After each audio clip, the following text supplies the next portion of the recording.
Self निजर शरीर प्रभाव मध्य रक्षा करा हेछि करिबे नै परित्राण पाइछु माने करा हेछि रक्षा करा हेछि वर्ल्ड ट्रेंड रो आपन को अलगा करा हेछि पावर ऑफ डार्कनेस रो आपन को अलगा करा हेछि सेटा होछि परित्राण आमान बुझिया पड़िबो परित्राण पाइछ कि कोइ जेतले प्रश्न पचार हबो आपन संदेह करिवे कि आपन कहिबे कि मु परित्राण पाइछि कि नाही हेछि नाही परित्राण आमे पाइछु आ से परित्राण का डेली रिन्यूअल होछि आ मध्य जेतेबेले रैप्चर हबो सेहि दिन हमर परित्राणटा संपूर्ण हेबो आमेन हालेलुया आउ तो देखिबा राइट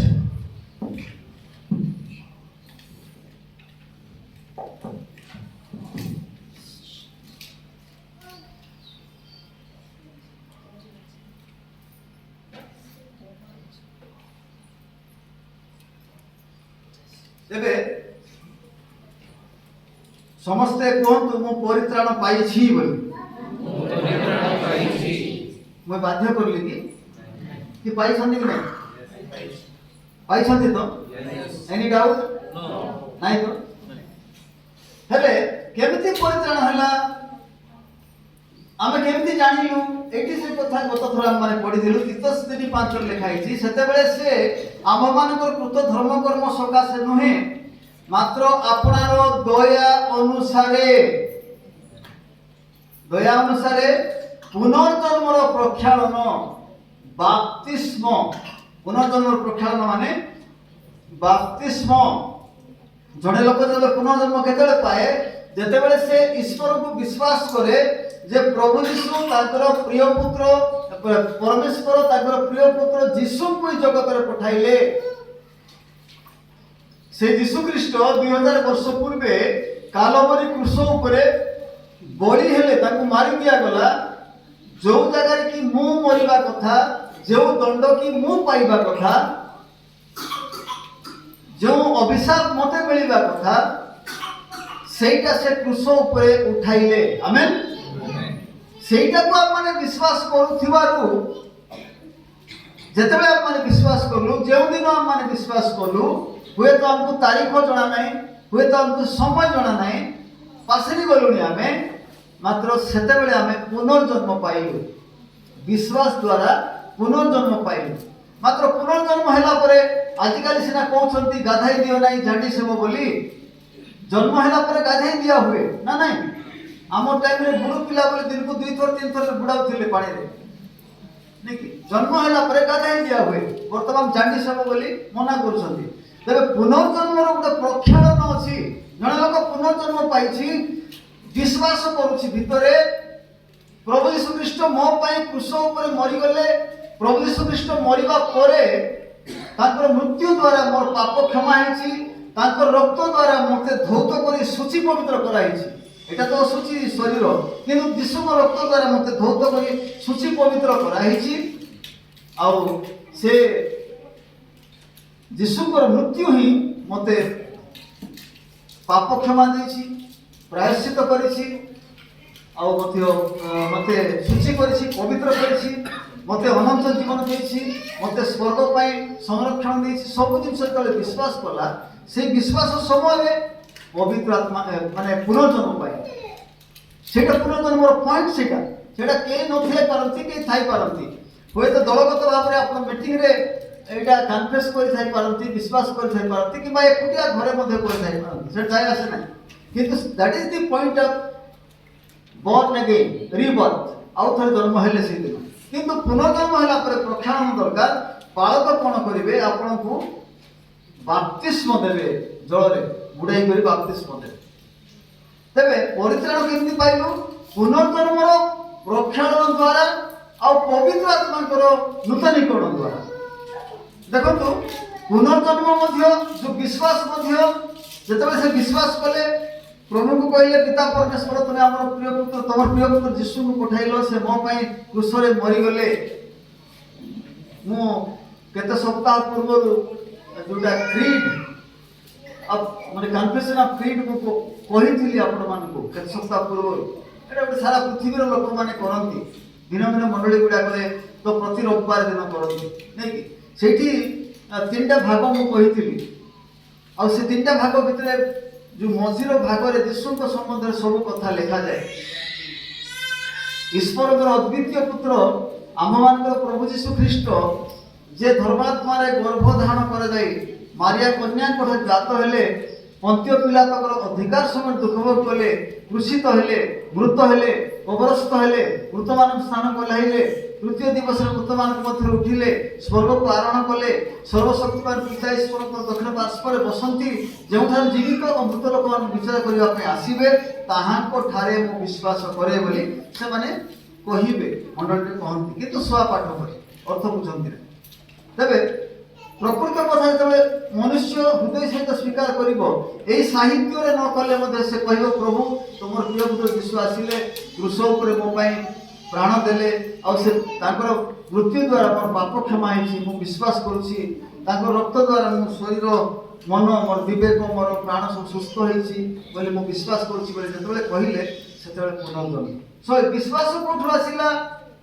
कहीं अन्य लोक विश्वास कले ना आम भारत 140 कोटी लोक भितर कहीं केवल 1.5 कोटी लोक विश्वास कले विश्वासटा हूँ ईश्वर दान आमेन समस्त को दिया से प्रथम पढ़लु कौन अनुग्रह विश्वास द्वारा तुम्हें माने परित्राण पाइछ आमेन अनुग्रह से विश्वासटा आम भितर आइला आ से विश्वास स्वीकार आम कर परित्राण पाइ परित्राण पूर्णता केमती लेखा पुनर्जन्मर प्रक्षालन और पवित्र आत्मा नूतनीकरण जो पुनर्जन्मर प्रक्षालन हो बाप्तिस्म नहीं जाती पवित्र आत्मा आपण मान कौन कर दियंती नुआ कर दियंती सेटा मध्ये पास्टर रो काम नाही विश्वास करवाटा मध्ये पास्टर रो काम नाही पाप स्वीकार करवाटा मध्ये पास्टर रो काम नाही पालक केवल प्रक्षालन करती बाप्तिस्म दियंती बाप्तिस्म देला परे पवित्र आत्मा नूतनीकरण करती सेटा मध्ये पवित्र आत्मा रो काम एठी पास्टर किसी रोल नाही बिशप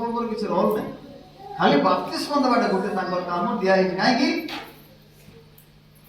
जो माने बाप्तिस्म तो हेले से माने 3000 लोक थिले से माने पीड़ित मानकर शिक्षा रे सहभागिता रे रोटी भांगिबारे और प्रार्थना करिबारे निविष्ट चित्त रहिले बोले लिखा कि नहीं 42 पद पेट तो 2:42 जतले बाप्तिस्म दिया ही दिबो तबे बाप्तिस्म देवा लोक कुआउची माथ्यू तार 28 पर्व 18 20 रे कुआउची जे तुम माने जाई सब जाति लोक मानकु पिता पुत्र पवित्र आत्मा नाम रे बाप्तिस्म देई नहीं कि तुम मान जो सब आज्ञा दे अच्छी से सब पालन कर शिक्षा दे से मान को शिष्य कर बाप्तिस्म देवा लोक कहला तुम जाओ जाति देखो नहीं सब जाति लोक बाप्तिस्म दियो आ शिक्षा दियो आ शिष्य करो माने कोठिया जाई बाप्तिस्म दे देले हम नहीं जाको बाप्तिस्म देबो बालक से लोक तांकर मंडली रो सदस्य शिक्षा देले शिष्य हेबो शिष्यत्व ग्रहण करबो एटा हमर पास्टर बोली कहबो आ पास्टर कहथबो एटा हमर मेसो बा हमर मंडली रो सदस्य एटा होछि रिलेशन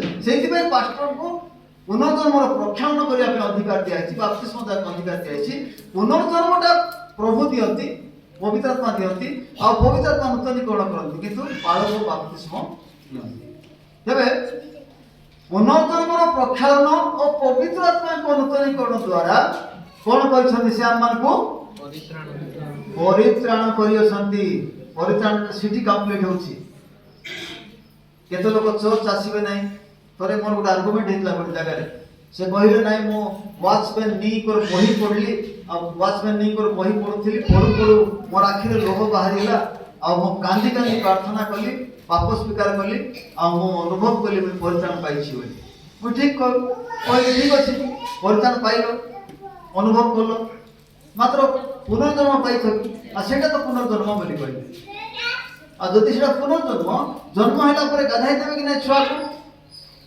तुम घरे जो दुईटा पुआ होइछन्ती एबे तुम जन्म हैला परे गाधाई देबो कि नै गाधाई तो पड़िबो तेबे तुम प्रक्षालन करिनो पुनर्जन्म हैछ पुनर्जन्म प्रक्षालन तुम करिनो जन्म हैला तारे जो देह सारा विभिन्न प्रकार रो केमिकल ब्लड की पानी जहाँ सब लगाई ही करी लोक खाली भूली भूली थी बोले हम ना कहवा पड़ो सो पुनर्जन्मर प्रक्षालन और पवित्र आत्मा नूतनीकरण द्वारा परित्राणटा संपूर्ण हुए आमेन हालेलुया ମାର୍କ ଟିକେ ପଢନ୍ତୁ, ମୁଁ ଲେଖିନେ 16 ଅଧ୍ୟାୟ ତାର 15 ପଦ। ମାର୍କ 16:15।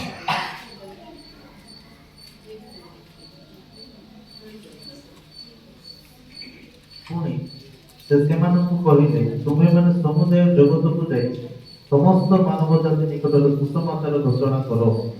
ଯେ ବିଶ୍ୱାସ କରି ବାପ୍ତିଜିତ ହୁଏ ସେ ପରିତ୍ରାଣ ପାଇବ। ଯେ ବିଶ୍ୱାସ କରି ବାପ୍ତିଜିତ ହୁଏ ସେ ପରିତ୍ରାଣ ପାଇବ। ଖାଲି ବିଶ୍ୱାସ করলে ପରିତ୍ରାଣ ମିଳିବ ନାହିଁ, ସେଟା ପୁନର୍ଜନ୍ମ ହେଇପାରେ।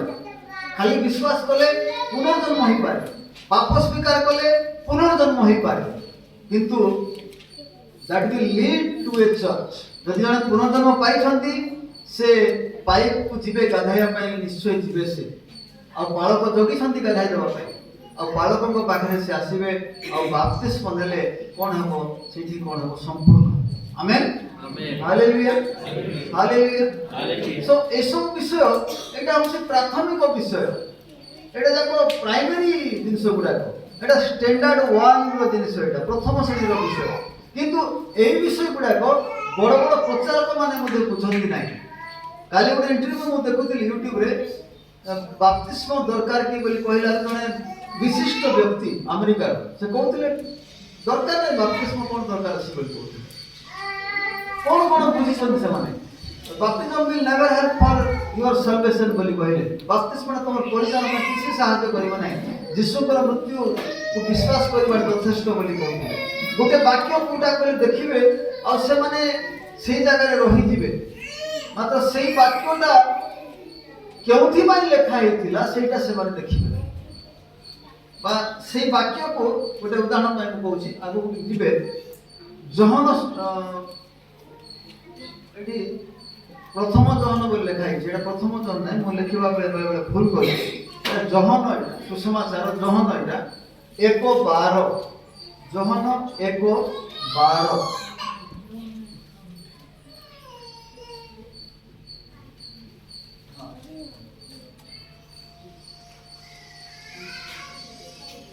ଜହନ 1:12। ଏଇଟା ଜହନ ଲେଖୁଛନ୍ତି ଯେତେବେଳେ ଯୀଶୁ ଜନ୍ମ ହେଲେ, ଜନ୍ମ ହେଲା ପରେ ସମାଜକୁ ଆସିଲେ, ତାଙ୍କର ସେବା କାର୍ଯ୍ୟ ଆରମ୍ଭ ହେଲା। ବାପ୍ତିଜକ ଜହନ ପାଖେ ବାପ୍ତିସ୍ମ ନେଲେ, ତାପରେ ସେ ସେବା କାର୍ଯ୍ୟ ଆରମ୍ଭ କଲେ, ଆଉ ତାଙ୍କର ନିଜ ଲୋକ ପାଖେ ଗଲେ, ବା ଇସ୍ରାଏଲ ଲୋକ ପାଖେ ଗଲେ।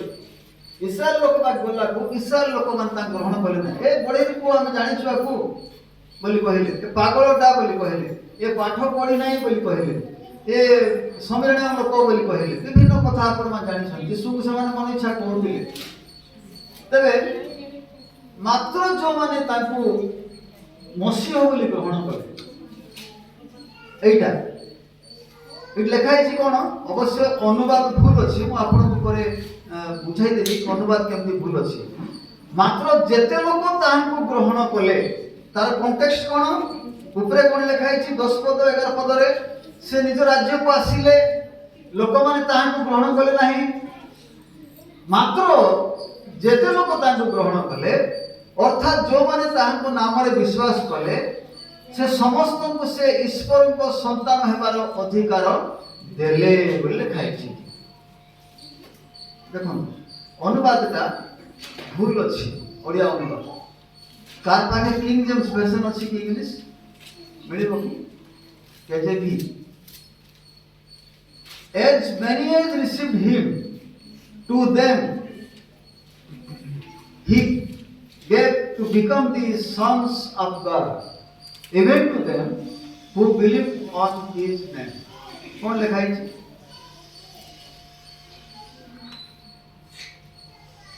मिला कि किंग जेम्स 1:12 जहन।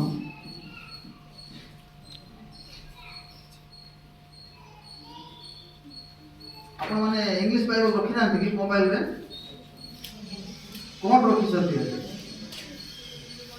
But as many as received him, to them he gave the right to become children of God, to those who believe in his name.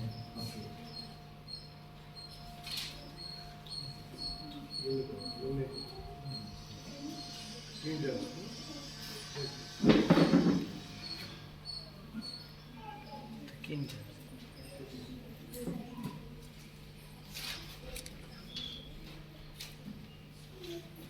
David.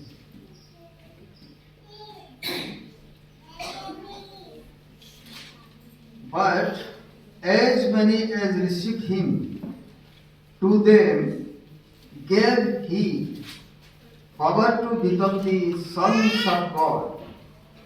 Koma asila, even to them that believed on his name.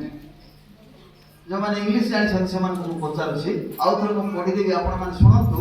ଏଠି ଲେଖା ହେଇଛି, ମାତ୍ର ଯେତେ ଲୋକ ତାହାଙ୍କୁ ଗ୍ରହଣ କଲେ, ଅର୍ଥାତ୍ ଯେଉଁମାନେ ତାହାଙ୍କ ନାମରେ ବିଶ୍ୱାସ କଲେ, ସେ ସମସ୍ତଙ୍କୁ ସେ ଈଶ୍ୱରଙ୍କ ସନ୍ତାନ ହେବାର ଅଧିକାର ଦେଲେ। ଏମିତି ଲେଖା ହେଇଛି। ଇଂଲିଶରେ ଲେଖା ହେଉଛି କ'ଣ? But as many as received him, to them gave he, এটা ওল্ড ইংলিশ গুড়াক, মানে he gave he power to become the sons of God. কমা ହେଇଗଲା। ଅର୍ଥ କ'ଣ? ଯେଉଁମାନେ ତାହାଙ୍କୁ ଗ୍ରହଣ କଲେ ସେମାନଙ୍କୁ ସେ ଈଶ୍ୱରଙ୍କ ସନ୍ତାନ ହେବାର ଅଧିକାର ଦେଲେ। ହେଲା କି ନାହିଁ? এটা ଗୋଟେ ଭାଗ ପୁରା ଅଛି, ପରେ କମା ଆସୁଛି। as many as received him, to them gave he the power of sons of God. ହେଲେ এটা ହେଇଗଲା। ସେକେଣ୍ଡରେ କୁହା ହଉଛି even to them, ଏପରିକି even to them that believe on his name, ମାନେ ଏପରିକି ଯେଉଁମାନେ ତାହାଙ୍କ ନାମରେ ବିଶ୍ୱାସ କଲେ ସେମାନଙ୍କୁ ମଧ୍ୟ ଈଶ୍ୱରଙ୍କ ସନ୍ତାନ ହେବାର ଅଧିକାର ଦେଲେ।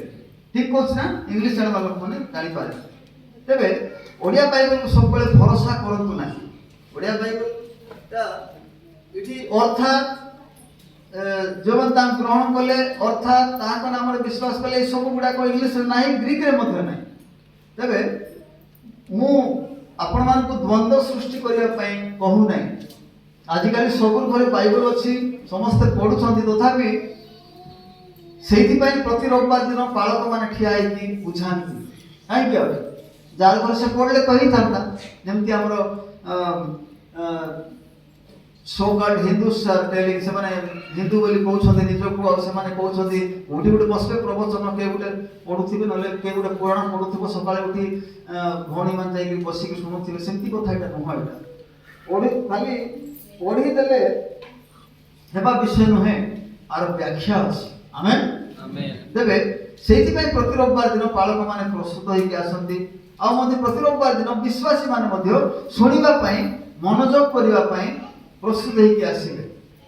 ଆଜି କେମିତି ମେସେଜ ଟିକେ ଜଲ୍ଦି ସରିଗଲା, 45 ମିନିଟରେ ଏକା ଆମର ପାଷ୍ଟର କ'ଣ ସରାଇଦେଲେ। ଆଉ ଟିକେ କହିଲେ ଭଲ ଥାନ୍ତା ବୋଲି ମନ ଭିତରେ ଥିବାର ଅଛି, କ୍ଷୁଧା ଥିବାର ଅଛି, ତୃଷା ଥିବାର ଅଛି, ପେଟ ଭର୍ତ୍ତି ଖାଇବା ପାଇଁ ଇଚ୍ଛା ଥିବାର ଅଛି, ତେବେ ମିଳିବ ଖାଦ୍ୟ।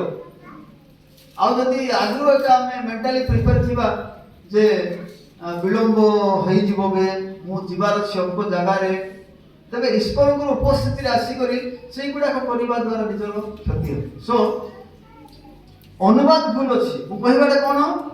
ଯେଉଁମାନେ ତାହାଙ୍କୁ ଗ୍ରହଣ କଲେ ସେଇ ସମୟରେ, ଯୀଶୁ ଯେତେବେଳେ ନାଜରିଥକୁ ଆସିଲେ, ଯୀଶୁ ଯେତେବେଳେ ଗାଲିଲିକୁ ଆସିଲେ, ଯୀଶୁ ଯେତେବେଳେ ଜିହୁଦା ପ୍ରଦେଶକୁ ଗଲେ, ସେତେବେଳେ ଅନେକ ତାଙ୍କୁ ରିଜେକ୍ଟ କରିଦେଲେ। ଏଟା ସେ ବଢ଼େଇର ପୁଅ, ଏଟା ସେ ଅଙ୍କ ଲୋକ, ସଙ୍କ ଲୋକ।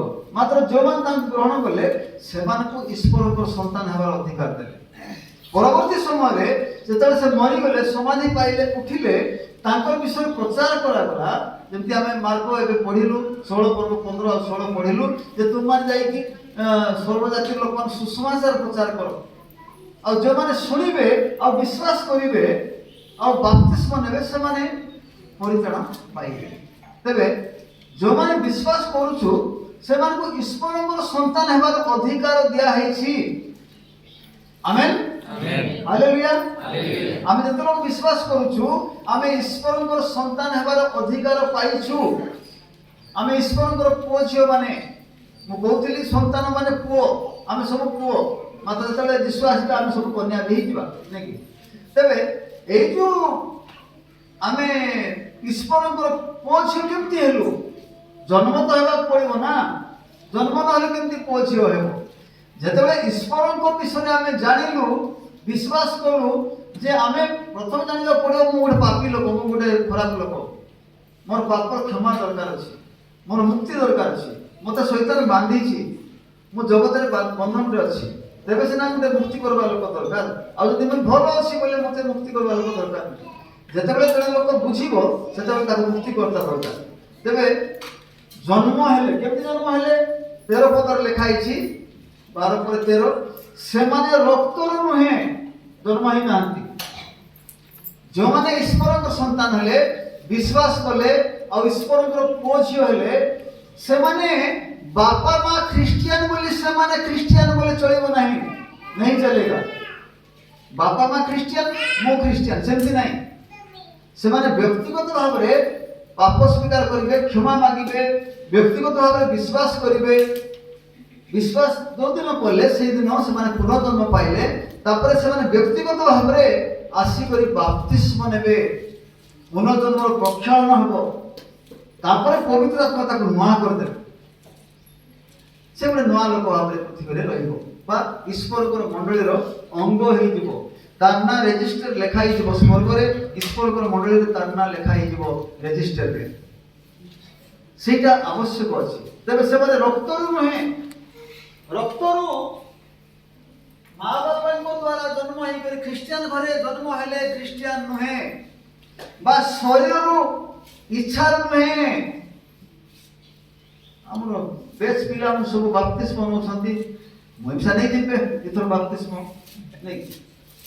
ଆମର ପାଷ୍ଟର ମା କହିବେ ତମ ଟୋକିକୁ ବାପ୍ତିସ୍ମ ଦେଇଦେଲେ କି ସେଟା ବାପ୍ତିସ୍ମ ହେବ ପରା ଏବେ ତାକୁ ଦେଇଦେଉନ କହି ପରା ବୁଝୁ ନାହିଁ ଯେ ବୁଝାଇବା, ତାକୁ ବୁଝାଇ କରି ଦେଇଦେବା। ତାକୁ ଇଚ୍ଛା ନଥିବ ତାକୁ ବୁଝାଇ କରି ବାପ୍ତିସ୍ମ ଦେଲେ କି ଲାଭ ହେବ? ଶରୀରର ଇଚ୍ଛା ଯଦି କିଏ ଜନ୍ମ ହେଇଛି ତାର ମୂଲ୍ୟ କିଛି ନାହିଁ। ତାପରେ ମନୁଷ୍ୟ ଇଚ୍ଛାରୁ, ଯୋଉଟା ମୁଁ କହିଲି ଯେ ଅନ୍ୟ କେହି କହିଲେ ତାକୁ ବାପ୍ତିସ୍ମ ଦିଅ ବୋଲି, ପାଷ୍ଟରନି କହିଲେ କିଏ କହିଲେ ବାପ୍ତିସ୍ମ ଦେଲେ କି ସେଟା ହଉ ନାହିଁ ନାହିଁ ହଉ ହଉ କିସ୍ କର, ପାଷ୍ଟର କହିଲେ ପାଷ୍ଟରନି କହିଲେ ଇଏ ସେ କହୁଛନ୍ତି ନେଇଯିବେ ବାପ୍ତିସ୍ମ, କିଛି ଫାଇଦା ନାହିଁ। ସେମିତି ଜନ୍ମ ହେବାକୁ ହବ ନାହିଁ। ଈଶ୍ୱର ଜନ୍ମ ଦେବେ। ଆମେନ୍ ହାଲେଲୁୟା। ଯେତେବେଳେ ସେ ପାପ ସ୍ୱୀକାର କରିକି ପୁନର୍ଜନ୍ମ ପାଇଁ ନିଜର ପାପକୁ ସ୍ୱୀକାର କରି ପ୍ରଭୁ ଯୀଶୁଙ୍କର କ୍ରୁଶ ମୃତ୍ୟୁକୁ ଅନୁଭବ କରିବ, ଜାଣିବ ମୋର ଜାଗାରେ ପ୍ରଭୁ ଯୀଶୁ ମରିଛନ୍ତି, ମୋର ପାପ କ୍ଷମା ହେଲା ଭାବେ ଜାଣିବ, he will run to a pastor, ମୋତେ ବାପ୍ତିସ୍ମ ଦିଅନ୍ତୁ ଆଜ୍ଞା। ସୁସମାଚାର ଯେତେବେଳେ ବୁଝାଇ ଦିଆହବ କଣ ହେବ? ପଢୁଥିଲେ ପରା ନପୁଂସକ ଆସିଥିଲେ ଇଥିଓପିଆରୁ, ନାଇଁ କି? ସେ ଗୋଟେ ସେକ୍ରେଟାରୀ କାଣ୍ଡାକି ନାମରେ ରାଣୀର ସେକ୍ରେଟାରୀ, କମ ଲୋକ ନାହିଁ ସେ। 7ଟା ରଥ ତାଙ୍କର ଆଗରେ ଚାଲିଛି, ତାଙ୍କର ପଛରେ ରଥ ଚାଲିଛି, ତାଙ୍କର ଘୋଡ଼ା 7ଟା ଘୋଡ଼ା ବାନ୍ଧିଛନ୍ତି, ଗୋଟେ ରଥ ତାଙ୍କର ଚାଲିଛି। ଆଉ ସେତେବେଳେ ଫିଲିପଙ୍କୁ ପବିତ୍ର ଆତ୍ମା କହିଲେ ଫିଲିପ ତମେ ଯାଅ ସେ ରଥର ସାଙ୍ଗ ଧର। କି କଥା? 7 ହର୍ସ ପାୱାରର ରଥ ଚାଲିଛି, ଫିଲିପଙ୍କୁ କୁହାଉଛି run and catch that temple. ଏବେ ଯିବ ସେ କାଠକୁ ଧରବାକୁ ଯିବ ସେ। ଏବେ ଫିଲିପ ଷ୍ଟାର୍ଟ ହେଇଗଲା ରାନୀ, ତାଙ୍କର ଭିତରେ ସେ ବଳ ପଳେଇ ଆସିଲା। 7 ହର୍ସ ପାୱାରର ରଥ ଚାଲିଛି, ଫିଲିପ ଦୌଡ଼ି ଦୌଡ଼ିକି ଗଲେ, ଚାଲିଛି ସେଟା ପଛର କେତେଟା ରଥ କାଟିକରି ଫିଲିପ ଦୌଡୁଛନ୍ତି। ତାପରେ ଫିଲିପ ସେ ଯୋଉ ସେକ୍ରେଟାରୀ ରଥ ପାଖରେ ପହଞ୍ଚିଗଲେ। ଆପଣ ଯୋଉଟା ପଢୁଛନ୍ତି ବୁଝିପାରୁଛନ୍ତି କି ନାଇଁ? ତେବେ ସେ କହୁଛି ମତେ କିଏ ବୁଝାଇ ନଦେଲେ କେମିତି ବୁଝିବି? ହେଲେ ସେ ରାନୀ ଆପଣ ଜାଣିଛନ୍ତି ଏଲିୟଙ୍କୁ ଆଣିଦେଲେ ଖାଇବା ପାଇଁ, ଦୂତ ଉଠାଇଲେ ନାଇକି, ଦୂତ ଉଠାଇକରି ଖାଇବା ପାଇଁ ଦେଲେ, ତାପରେ ଏଲିୟ ଶୋଇ ପଡିଲେ। ତାପରେ ଦୂତ ଆହୁରି ଉଠାଇଲେ ଖାଇବା ପାଇଁ ଦେଲେ, ପରେ ଏଲିୟ ଶୋଇ ପଡିଲେ। ତାପରେ ଦୂତ ଉଠାଇଲେ, ଉଠାଇ କହିଲେ ତମେ ଚାଲ ସେ ଆହାବଙ୍କ ରଥର ଆଗେ ଆଗେ ଦୌଡ଼। ରଥ ମାନେ ଆଜିକାଲିର ବୋଲେରୋ ଠୁ ଆହୁରି ବେଶୀ ସ୍ପିଡ୍ ସେଟା। ଆମର ବୋଲେରୋ କେତେ ହର୍ସ ପାୱାର? 6 ହର୍ସ ପାୱାର ଥିବ ନାଇଁ, 7ଟା ହର୍ସ ବନ୍ଧା ହଉଥିଲା, ବହୁତ ସ୍ପିଡ୍ ଥିବ ସେଟା। ଏଲିୟ ବୁଢା ସେ କଣ କଲେ, ରଥର ଆଗରେ ଆଗରେ ଦୌଡ଼ିବାକୁ ଆରମ୍ଭ କରିଦେଲେ। ପୁରା ରଥ ଚାଲିଛି ତାର ଆଗରେ ଆଗରେ ସେ ଦୌଡୁଛନ୍ତି ଏଲିୟ। ଆହାବାର ରଥ ପଛାଡେ ଅଛି, ଏଲିୟ ତାର ଆଗରେ ଆଗରେ ଦୌଡୁଛନ୍ତି। ଦିନ ରାତି ଦୌଡ଼ିଲେ, ତାପରେ ସେମାନେ ପହଞ୍ଚିଲେ, ଏଲିୟ ଆଗରେ ପହଞ୍ଚିଲେ, ଆହାବ ପରେ ପହଞ୍ଚିଲେ। ଫିଲିପଙ୍କୁ ମଧ୍ୟ ସେମିତିଆ କହିଲେ ପରମେଶ୍ୱର। ଆଉ ସେ ମଧ୍ୟ ଦୌଡ଼ି ଦୌଡ଼ି କଥାବାର୍ତ୍ତା ତାପରେ ସିନା ସେ ରଖିଲେ ନାଇଁ କି। ତାପରେ ରଖିକିରି କ'ଣ କଲେ, ମୁଁ ଯିଶାୟା ପୁସ୍ତକ ପଢୁଛି ପରେ ସେ ବୁଝାଇ ଦେଲେ ଏଇଟା ଯୀଶୁଙ୍କର କଥା ଲେଖା ହେଇଛି। ଯୀଶୁଙ୍କୁ କ'ଣ କରାହେଲା, କ୍ରୁଶ ଉପରେ ମାରି ଦିଆଗଲା, ସବୁ ସୁସମାଚାର କହିଲେ। ପ୍ରେରିତ 8 ପର୍ବଟି ପଢିବେ 36 ପଦରୁ। ପ୍ରେରିତ 8 ଏତେ ବିଷୟ ମୁଁ ଲେଖି ନାହିଁ, ରାତି ମତେ ଭଲ ଲାଗୁନଥିଲା, ଲେଖି ପାରିଲି ନାହିଁ। ଆଉ ସେମାନେ ପଥରେ ଯାଉ ଯାଉ କୌଣସି ଗୋଟିଏ ଜଳାଶୟ ନିକଟରେ ଉପସ୍ଥିତ ହେଲେ। ସେଥିରେ ନପୁଂସକ କହିଲେ, ଏଠାରେ ତ ଜଳ ଅଛି, ମୋର ବାପ୍ତିଜିତ ହେବା ନିମନ୍ତେ କ'ଣ ବାଧା ଅଛି? ହଁ, ତେବେ ଦେଖନ୍ତୁ, ଯେତେବେଳେ ଫିଲିପ ସବୁ ବୁଝାଇ ଦେଲେ, ଯୀଶୁ ତମର ପାଇଁ ମରିଗଲେ କ୍ରୁଶ ଉପରେ ବୋଲି ସବୁ ବୁଝାଇ ଦେଲେ, ସମାଧି ପାଇଲେ ଉଠିଲେ ବୋଲି ବୁଝାଇ ଦେଲେ, ସେତେବେଳେ ସେ ନପୁଂସକ କହୁଛନ୍ତି, ଏଠି ରଖ ରଖ ରଖ ରଖ, ଏଠି ତ ପୋଖରୀ ଅଛି, ମତେ ବାପ୍ତିସ୍ମ ଦେବାଟା କ'ଣ ଅସୁବିଧା ଅଛି କି? ବାପ୍ତିସ୍ମ ନେବି ବୋଲି ଦେବି ବୋଲି ପାଷ୍ଟର କହିଲେ ନା ସେ ବାପ୍ତିସ୍ମ ନେବା ଲୋକ କହିଲେ? ବାପ୍ତିସ୍ମ ନେବା ଲୋକ କହିବ, କାହିଁକି ସେ ପୁନର୍ଜନ୍ମ ହେଇଗଲା ତ ସେ ନେକ୍ସଟ ତ ବାପ୍ତିସ୍ମ, ଆଉ ବିଳମ୍ବ ନାହିଁ। ସେଇଟା ବୁଝିବାକୁ ପଡିବ। ଏଇଟା ରକ୍ତରୁ ନାହିଁ, ପରିବାର ଖ୍ରୀଷ୍ଟିଆନ ବୋଲି ଗୋଟେ ଖ୍ରୀଷ୍ଟିଆନ ହେଇପାରିବ ନାହିଁ, ଇଚ୍ଛା ନିଜେ ଇଚ୍ଛା କଲେ ହେବ ନାହିଁ, ବା ମନୁଷ୍ୟ ଇଚ୍ଛା କଲେ ହେବ ନାହିଁ, ଏସବୁ ନାହିଁ। ଯେତେବେଳେ ପ୍ରଭୁ ଜନ୍ମ ଦଉଛନ୍ତି, ପୁନର୍ଜନ୍ମ ପାଇଛି ବୋଲେ ତାର ମୂଳ ଚିହ୍ନ ହେଲା ସେ ବାପ୍ତିସ୍ମ ନେବା ପାଇଁ ଖୋଜି ବୋଲିବ। ଆମେନ୍, ହାଲେଲୁୟା। ସେମିତି ଭାବରେ ସେ ଈଶ୍ୱର ଜନ୍ମ ହବ। ଏଟା ଆମେ ଯୋଉ ଜନ୍ମ ହେଇଛୁ ଏଟା ନାହିଁ, ରକ୍ତରୁ ଜନ୍ମ ହେବାକୁ ନାହିଁ, ଶରୀର ଇଚ୍ଛା ଜନ୍ମ ଦେଲେ ହେବ ନାହିଁ, ମନୁଷ୍ୟ ଇଚ୍ଛା ଜନ୍ମ ଦେଲେ, ନିଜେ ଇଚ୍ଛା କଲେ ମଧ୍ୟ ହେବ ନାହିଁ, ଲୋକମାନେ ଇଚ୍ଛା କଲେ ମଧ୍ୟ। ସେମିତି ଜନ୍ମର କ'ଣ ମୂଲ୍ୟ ଅଛି? ଏବେ ମ୍ୟାରେଜ ଆପଣଙ୍କର ଯୁବକମାନଙ୍କର ମ୍ୟାରେଜ ଠିକ ହେଇଗଲା ପରେ ପରେ ବାପ୍ତିସ୍ମ ନେବ, କାଳେ ମ୍ୟାରେଜ ଦେବେ ନାହିଁ, ତାର ମୂଲ୍ୟ କ'ଣ ଅଛି? ନାଇଁ, ସେମିତି ନାହିଁ। ପୁନର୍ଜନ୍ମ ପାଇଛି, ବାପ୍ତିସ୍ମ ନେବା ପାଇଁ ଲୋକ ଦୌଡ଼ିବ। ଈଶ୍ୱରଙ୍କ ଠାରୁ ଜନ୍ମ ହେବାର ଅଛି। ଆମେନ୍, ହାଲେଲୁୟା। ଯେ ପୁନର୍ଜନ୍ମ ଦେଇଛନ୍ତି ସେ ବାପ୍ତିସ୍ମ ପାଇଁ ମଧ୍ୟ ଗୋଟେ ପାଳକକୁ ରେଡି କରିଛନ୍ତି, ଏଇଟା ନେବାକୁ ପଡ଼ିବ। ଆମେନ୍, ନିକୋଦିମ ବୁଝିପାରିଲେ ନାହିଁ। ତାଙ୍କୁ ଯୀଶୁ କହିଦେଲେ, ପୁନର୍ଜନ୍ମ ନହେଲେ କେହି ଈଶ୍ୱର ରାଜ୍ୟ ଦେଖିପାରେ ନାହିଁ। ନିକୋଦିମ କହିଲେ, ମନୁଷ୍ୟ ଆହୁରି କେମିତି ଜନ୍ମ ହେଇପାରିବ? ଦେଖନ୍ତୁ, ନେକ୍ସଟ ଦେଖିବେ ଆପଣମାନେ ଯୋହାନ 3:3। ମୁଁ ଶେଷ କରିବି, ସମୟ ହେଲାଣି। ଯୀଶୁ ତାହାଙ୍କୁ ଉତ୍ତର ଦେଲେ, ସତ୍ୟ ସତ୍ୟ ମୁଁ ତୁମକୁ କହୁଅଛି, ପୁନର୍ବାର ଜନ୍ମ ନହେଲେ କେହି ଈଶ୍ୱରଙ୍କ ରାଜ୍ୟ ଦେଖିପାରେ ନାହିଁ। ନିକୋଦିମକୁ ସିଧା କହିଲେ ଯୀଶୁ, ପୁନର୍ବାର ଜନ୍ମ ହେବାକୁ ପଡ଼ିବ। ନିକୋଦିମ ତାହାଙ୍କୁ ପଚାରିଲେ, ବୃଦ୍ଧ ହେଲେ ମନୁଷ୍ୟ କି ପ୍ରକାର ଜନ୍ମ ହେଇପାରେ? ସେ କ'ଣ ଦ୍ୱିତୀୟ ଥର ଆପଣା ମାତାର ଗର୍ଭରେ ପ୍ରବେଶ କରି ଜନ୍ମ ହେଇପାରେ? ନିକୋଦିମ ବୁଝି ପାରୁନାହାନ୍ତି, ଆଉ ଥରେ କେମିତି ଜନ୍ମ ହେବାର ଅଛି। ଯୀଶୁ ଉତ୍ତର ଦେଲେ, ସତ୍ୟ ସତ୍ୟ ମୁଁ ତୁମକୁ କହୁଅଛି, ଜଳ ଓ ଆତ୍ମାରୁ ଜନ୍ମ ନହେଲେ କେହି ଈଶ୍ୱରଙ୍କ ରାଜ୍ୟରେ ପ୍ରବେଶ କରିପାରେ ନାହିଁ। ସ୍ୱର୍ଗ କଥା କୁହାହଉ ନାହିଁ, ମଣ୍ଡଳୀରେ ପ୍ରବେଶ କରିବା କଥା କୁହାହଉଛି। ଈଶ୍ୱରଙ୍କ ରାଜ୍ୟ ବୋଲେ ମଣ୍ଡଳୀ ଭିତରେ ମେମ୍ବରସିପ ନେବା ପାଇଁ ଜଳରୁ ଜନ୍ମ ହେବାକୁ ପଡ଼ିବ। ଜଳରୁ ପାଣି ଭିତରେ ବୁଡ଼େଇ ଦେବେ ପାଷ୍ଟର, ତାପରେ ସେ ବାହାରିବ। ଜଳରୁ ଯେତେବେଳେ ଜନ୍ମ ହେବ, ତାପରେ ପବିତ୍ର ଆତ୍ମାଙ୍କ ନୂତନୀକରଣ, ତିତୋସ 3:5ରେ ଆମେ ପଢିଲୁ। ପୁନର୍ଜନ୍ମର ପ୍ରକ୍ଷାଳନ ଆଉ ପବିତ୍ର ଆତ୍ମାଙ୍କର ନୂତନୀକରଣ।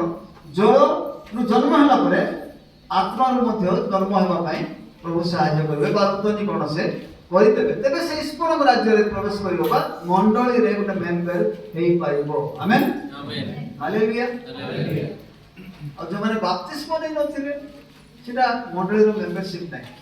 ଆମେ ମଣ୍ଡଳୀରେ ଆମେ କାହାକୁ ଅନାଦର କରିପାରିବା ନାହିଁ, କାହାକୁ ମନା କରିପାରିବା ନାହିଁ, ପ୍ରଭୁ ବୋଧ ମଧ୍ୟ ବନ୍ଦ କରିପାରିବା ନାହିଁ। ପ୍ରଭୁ ଆମକୁ ଅଧିକାର ଦେଇନାହାନ୍ତି, ତମେ ବାପ୍ତିସ୍ମ ନେଇଛ କି? କେତେଟା ମଣ୍ଡଳୀରେ ପଚାରିବେ, କିନ୍ତୁ ସେଟା ସ୍ୱୀକୃତି ଦିଏ ନାହିଁ। ଲୋକ ନିଜର ଇଚ୍ଛାରେ ସବୁ କରୁଥିବେ, କିନ୍ତୁ ଆମେ ସତ୍ୟତା ବୁଝାଇ ଦେବାଟା ହେଉଛି ଆମର କାର୍ଯ୍ୟ। କାହିଁକି ବାପ୍ତିସ୍ମ ନେବା? ବାପ୍ତିସ୍ମ ପାଇଁ କାହିଁକି ପାଳକ ରଖାଯାଇଛି? ଗୋଟେ ବାକ୍ୟ ପଢିବା, କଲୋସ୍ୟ 2:12।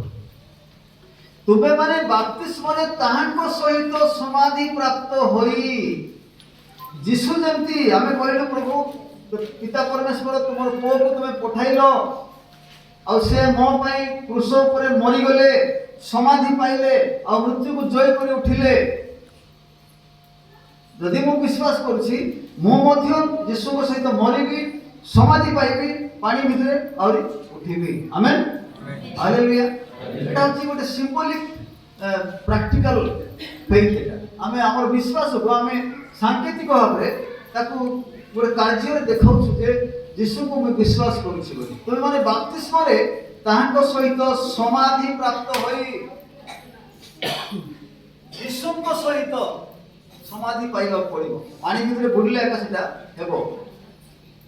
ଆଉ କୋଉ ମଣ୍ଡଳରେ ପାଣି ଟିକେ ପକେଇଦେବେ ମୁଣ୍ଡରେ, ସେଟା ହେବ ନାହିଁ। ସେଟା ଲୋକ ମରିଗଲେ ଖାଲି ମୁଣ୍ଡକୁ ସମାଧି ଦିଆ ହଉନାହିଁ, ପୁରା ବଡିକୁ ସମାଧି ଦିଆ ହଉଛି। ପୁରା ବଡି ବୁଡ଼ିବାର ଅଛି। ଯେତିକି ଏକା ପାଣି ପକେଇଲେ ସେଟା ସମାଧି ହେବ ନାହିଁ।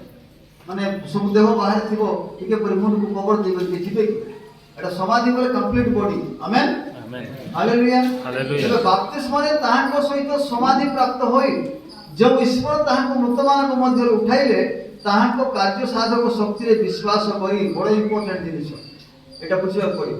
ପାଣି ଭିତରେ ଗୋଟେ ସେକେଣ୍ଡ ଯେତେବେଳକୁ ଆମେ ରଖୁଛୁ, ଗୋଟେ ସେକେଣ୍ଡ କି 2 ସେକେଣ୍ଡ କି ଯାହା ବି ସେ ପାଣି ଭିତରେ ଜଣେ ଲୋକ ରହିପାରିବ, ସେତିକି ଭିତରେ ପରମେଶ୍ୱର ଗୋଟେ କାର୍ଯ୍ୟ ସାଧକ ଶକ୍ତି ତାକୁ ଦେବେ, ବିଶ୍ୱାସର ଶକ୍ତି ତାକୁ ଦେବେ। କାର୍ଯ୍ୟ ସାଧକ ଶକ୍ତିରେ ଗୋଟେ ବିଶ୍ୱାସ ଅଛି ଭିତରେ ତାକୁ ଦେବେ। ସେଟାକୁ ଧରିକରି ସେ ପୁନର୍ବାର ଖ୍ରୀଷ୍ଟଙ୍କ ସହିତ ଆଉ ଥରେ ପାଣିରୁ ଉଠିକରି ମୃତ୍ୟୁକୁ ଜୟ କରି ଉଠିବ ଜଣେ ବିଶ୍ୱାସ। ବାହାରେ ତ ବିଶ୍ୱାସ ଦିଆହେଲା, ପୁନର୍ଜନ୍ମ ପାଇଲା ସେ ଲୋକଟା। ପୁନର୍ଜନ୍ମ ପାଇଲା ପରେ ବାପ୍ତିସ୍ମ ନେବା ପାଇଲା, କିନ୍ତୁ ପାଣି ଭିତରେ ଯେତେବେଳେ ସମାଧି ପାଇଗଲା, ସମାଧି ପ୍ରାପ୍ତ ହେଲା ଉତ୍ତାରେ ଗୋଟେ ସେକେଣ୍ଡ ସେ ପାଣି ଭିତରେ ରହିବା ଭିତରେ ଯେଉଁ ଈଶ୍ୱର ତାଙ୍କୁ ମୃତମାନଙ୍କ ମଧ୍ୟରୁ ଉଠାଇଲେ ତାହାଙ୍କ କାର୍ଯ୍ୟ ସାଧକ ଶକ୍ତିରେ ବିଶ୍ୱାସ କରି, ସେଇ ଭିତରେ ଗୋଟେ ବିଶ୍ୱାସ ଅଛି, ପାଣି ଭିତରେ ଗୋଟେ ବିଶ୍ୱାସ ଅଛି ଯେ ମୃତମାନଙ୍କ ମଧ୍ୟରୁ ପରମେଶ୍ୱର ଉଠାଇବେ ବୋଲବାଟା ବିଶ୍ୱାସ କରି କରି ସେ ଖ୍ରୀଷ୍ଟଙ୍କ ସହିତ ସେ ଉତ୍ଥାପିତ ହେବ। ଆମେନ୍, ହାଲେଲୁୟା, ହାଲେଲୁୟା। ବହୁତ ବଡ଼ ବିଷୟ ଏଇଟା। এইসব জিনিস ଅଛି। ବାପ୍ତିସ୍ମଟା ସାଧାରଣ ବିଷୟ ନୁହେଁ। ତେବେ ଜଗତର ସୃଷ୍ଟି ପୂର୍ବରୁ ସେ ଆମକୁ ମନୋନୀତ କରିଛନ୍ତି। ଜଗତର ସୃଷ୍ଟି ପୂର୍ବରୁ ଆମ ନାଁକୁ ଲେଖିଛନ୍ତି। ଗୋଟେ ବାପ୍ତିସ୍ମ ନେବା ପାଇଁ ଆମକୁ ଯଦି ଆମର ଭିତରେ କିଛି ଲୋକ, ମୁଁ ଆମର ମଣ୍ଡଳୀର କଥା କହୁନାହିଁ, ବାହାର କଥା ମଧ୍ୟ, ଯେଉଁମାନେ ବାପ୍ତିସ୍ମ ନେବା ପାଇଁ ଇଚ୍ଛା କରୁନାହାନ୍ତି ବା ସି ପାଷ୍ଟର ପାଖେ ନେବୁ କି, ଜଣେ ଭଉଣୀ ମୋତେ ଆଶ୍ଚର୍ଯ୍ୟ ଲାଗିଗଲା। ସେ ଭଉଣୀକୁ ମୁଁ ମ୍ୟାରେଜ ଦେଇଥିଲି ଏଜ୍ ଦି ମ୍ୟାରେଜ ରେଜିଷ୍ଟର। ମାନେ ଆମର ଇଣ୍ଡିଆନ ଖ୍ରୀଷ୍ଟିଆନ ମ୍ୟାରେଜ ଆକ୍ଟରେ ଏମିତି ଲେଖା ହେଇଛି ଯେ a pastor of Scotland will solemnize a marriage according to the power of magistrate ବୋଲି ଲେଖା ହେଇଛି। A pastor of England will solemnize a marriage according to the power of a magistrate ବୋଲି ଲେଖା ହେଇଛି।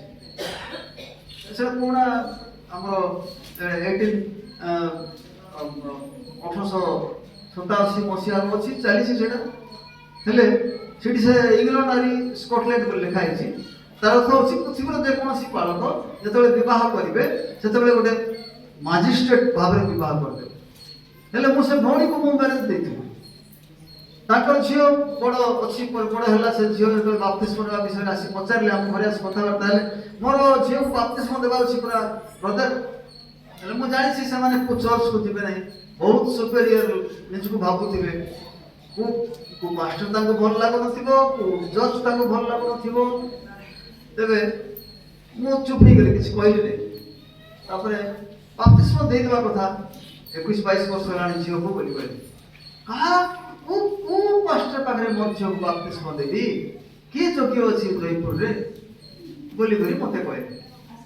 ତମକୁ ବିବାହ ଦେବା ପାଇଁ ମୋର ଯୋଗ୍ୟ ଅଛି, ଆଉ ତମର ଝିଅକୁ ବାପ୍ତିସ୍ମ ଦେବା ମୋର ଯୋଗ୍ୟ ନାହିଁ, ଏଇଟା କି କଥା? ଏଇଟା ଏମିତି ଲୋକମାନେ ଅଛନ୍ତି। ତେବେ ଲୋକମାନେ କୋଉ ହେଲେ ଗୋଟେ ବିଷୟକୁ ନେଇକରି ପରେ ୱାଟର ନେଇ କୋଉ ପାଷ୍ଟରକୁ ଡାକି ତାକୁ ଫିସ୍ ଦେଇକରି ସମୁଦ୍ରରେ ବାପ୍ତିସ୍ମ କରି କ'ଣ କ'ଣ ସବୁ କରି ସେମାନେ କଲେ, ତାଙ୍କର ଇଚ୍ଛା। ମୋର କହିବାର କିଛି ନାହିଁ। ମୋର କହିବାର ଅର୍ଥ ହେଉଛି ପୁନର୍ଜନ୍ମର ପ୍ରକ୍ଷାଳନଟା ଆବଶ୍ୟକ ଅଛି। And that must B A local church. କାହିଁକି ବାପ୍ତିସ୍ମ ନେଲା ପରେ ମାଣ୍ଡଳିକ ସମ୍ପର୍କ ଗଢ଼ି ଉଠେ। ସେଇଟା ଆବଶ୍ୟକ ଅଛି ଆମକୁ ଜାଣିବାକୁ ପଡ଼ିବ। ତେବେ ଆମର ଗୋଟେ ଆଶା, ହ୍ୱାଟ୍ ଇଜ୍ ଆୱାର ହୋପ୍, ଆମର ଆଶା କ'ଣ, ଭରସା କ'ଣ, ଶେଷ ହେବ ଦେଖିବା।